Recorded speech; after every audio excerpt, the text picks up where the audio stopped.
నాయన మా దేశానికి పాకిస్తాన్కి మధ్య యుద్ధం జరుగుతుంది నాయన, మీరే మా దేశాన్ని సంపూర్ణంగా భద్రపరచండి అయ్యా.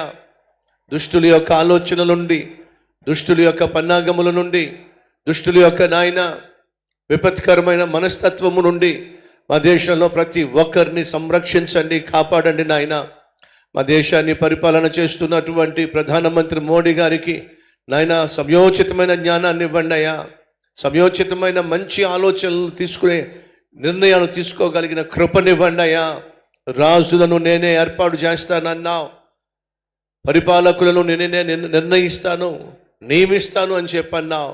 కాబట్టి నాయన నీ చిత్త ప్రకారమే ఈ దేశము ప్రభువా సస్యశ్యామలముగా ఉండాలయ్యా, సౌభాగ్యంతో నింపబడి ఉండాలయ్యా, క్షేమము సమాధానం కలిగి మా దేశం వర్ధిల్లాలయ్యా. కాబట్టి ప్రార్థన చేస్తున్నాను నాయన, మా దేశ ప్రధానమంత్రి మోడీ గారు మంచి నిర్ణయాలు తీసుకొని ప్రభు మా దేశం చుట్టూ కంచె వేయడానికి మీరు ఇచ్చినటువంటి సైనికులను ప్రత్యేకంగా కాపాడండి అయ్యా. ఒక్కరు కూడా ప్రాణం పోగొట్టుకోవడానికి వీలేదయ్యా. సైనికుల కుటుంబాలను కనికరించి కాపాడండి, సంరక్షించండి నాయన.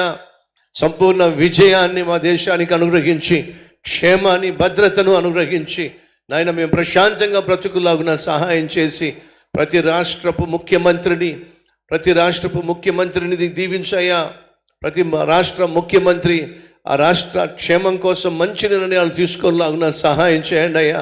మా తెలుగు రాష్ట్రాల ముఖ్యమంత్రుల కోసం ప్రార్థన చేస్తున్నాం నాయన. ఇక్కడ రేవంత్ రెడ్డి గారిని, అక్కడ ఆంధ్ర రాష్ట్రంలో చంద్రబాబు నాయుడు గారిని నాయన మీ చేతులకు అప్పగిస్తూ అద్భుతమైన పరిపాలన చేస్తూ నాయన సమయోచితమైన మీ జ్ఞానంతో నింపబడి మా రాష్ట్రాలలో అభివృద్ధి కోసం నాయన వాళ్ళు శతవిధాల ప్రయాసపడులాగున సహాయం చేయమని, అట్టి జ్ఞానమును మీరు అనుగ్రహించండి. అలాగే అట్టి అద్భుతమైన పరిపాలన చేసే శక్తిని వీరికి అనుగ్రహించమని అందరి ప్రార్థన ఆలకించి మా దేశానికి, మా రాష్ట్రాలకు మీ ఆశీర్వాదము, మీ యొక్క భద్రత, క్షేమము అనుగ్రహించమని నీకే మహిమ, ఘనత, ప్రభావములు చెల్లిస్తూ యేసుక్రీస్తు నామం పేరట ఈ ప్రార్థన సమర్పిస్తున్నాం తండ్రి. ఆమెన్. దేవుడు మన ప్రార్థన ఆలకించాడు. నమ్మిన వారు